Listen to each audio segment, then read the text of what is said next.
Yan mga kaimanay, gagawin natin to, bubutasin natin, hindi kinain ng gato doon. Sana kain ng paa, tumigil na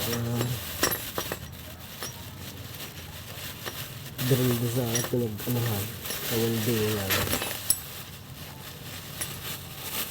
Ako na din yung tumira, so nangayaw ang drill, kaya try natin dito.